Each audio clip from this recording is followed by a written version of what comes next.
पार्श्वशूल आहे, असा अनेक व्याधी आपल्याला एकत्र या राजयोजनेमध्ये बघायला मिळतात.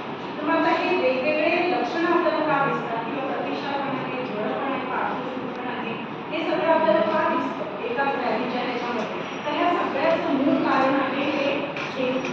ठीक आहे. आता हा ह्याचा पहिला जो हेतू आहे हा आहे अयथावत आरंभ. अयथावत आरंभ. दुसरा हेतू आहे वेग संधारण. तिसरा हेतू आहे क्षय आणि चौथा हेतू आहे विषमापन.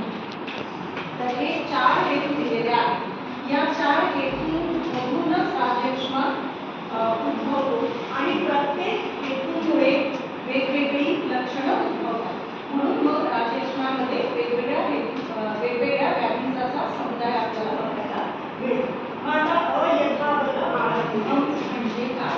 अयथावत आरंभ म्हणजे स्वशक्तीपेक्षा अधिक व्यायाम किंवा कर्म किंवा कार्य करणे त्याला अयथावत आरंभ असं म्हटलेलं आहे.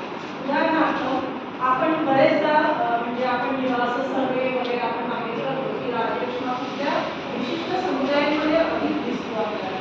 तर अधिकांश आपल्याला असं लक्षात येतं की जे मजूर वर्ग आहे किंवा खूप शारीरिक श्रम करणारे जे लोक आहेत त्यांच्यामध्ये अधिकांश आपल्याला राजयोजना झालेला बघायला मिळतो.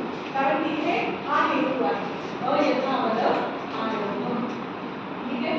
पूरक्षता व्याधी आणि पार्श्वशूल व्याधीमध्येही आपण हा हेतू ऑलरेडी बघितलेला आहे की या हेतूमुळे पूरक्षत कसा होतो किंवा पार्श्वशूल पण त्यानंतर पूरक्षतानंतर कसा उद्भवतो.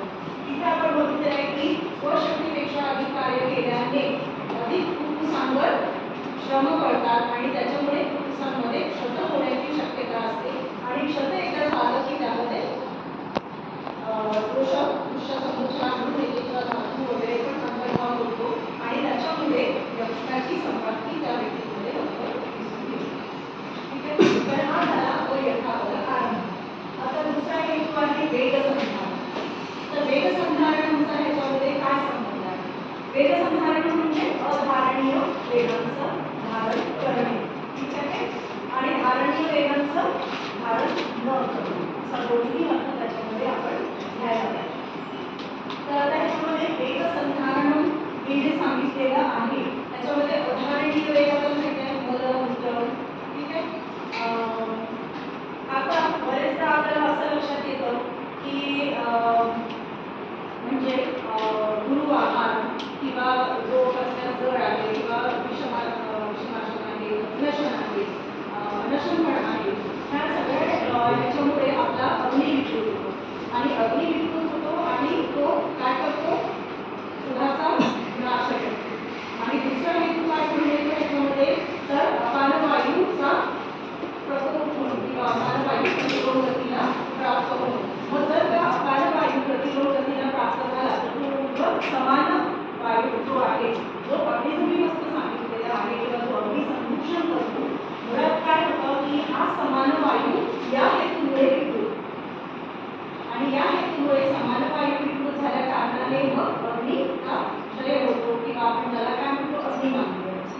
आणि अग्निमंद्य झाल्यानंतर आपण जो आहार सेवन करणार आहोत त्या आहाराचं प्रॉपर पचन होत नाही.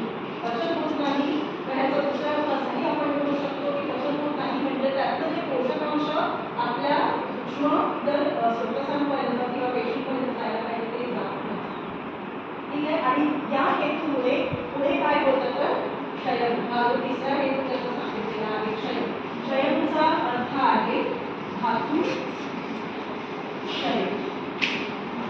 ठीक आहे. आणि बरेचदा हा हेतू आपल्याला प्रॅक्टिकल एक्झामिनेशन मध्ये पेशंटमध्ये दिसून येतो. कसा पेशंटचा अपीअरन्स त्याचे बघतो ना आपण पेशंटचा अपीअरन्स राजयोजनामध्ये कसं कृश दुर्बल